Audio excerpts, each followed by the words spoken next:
គិតទៅមិនគួរឲ្យជឿនឹងខ្លួនឯងថាខ្ញុំអាចអត់ធ្មត់ជាមួយនឹងដីខ្សាច់នេះបាន6-7 ឆ្នាំព្រោះដីខ្សាច់នេះគឺជាថ្នាំឈឺក្បាលរបស់ខ្ញុំហើយបងប្អូនអើយខាងក្រោមជណ្ដើរខ្ញុំនេះគឺជាកន្លែងកូនខ្ញុំលេងដីខ្សាច់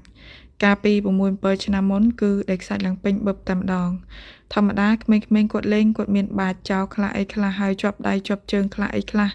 បោះចោលខ្លះអីខ្លះអញ្ចឹងណាបងប្អូនហ្នឹងហើយថ្ងៃនេះខ្ញុំគិតថាខ្ញុំសូមបញ្ចប់ភាពនឿយហត់របស់ខ្ញុំហើយគឺខ្ញុំសូមកើបដីខ្សាច់នឹងទុកហើយចោលខ្លះអីខ្លះហើយក៏ឈប់ឲ្យគាត់លេងដែរព្រោះឥឡូវគាត់ធំជាងមុនគាត់ដូចអត់សូវចាប់អារម្មណ៍លេងជាងមុនទេហើយម្យ៉ាងទៀតគាត់ទៅរៀនពីច័ន្ទដល់សុក្រ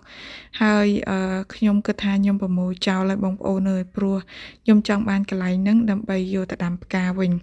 ហើយដីខ្សាច់នេះមើលទៅបន្តិចទេបងប្អូនប៉ុន្តែដល់ពេលប្រមូលទៅដឹងឡើង4ក្រុង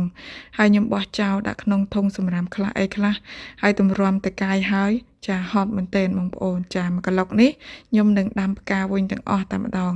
ហើយបងប្អូនចាំមកមើលចាអាប់ដេតរបស់ខ្ញុំបន្តទៀតហើយ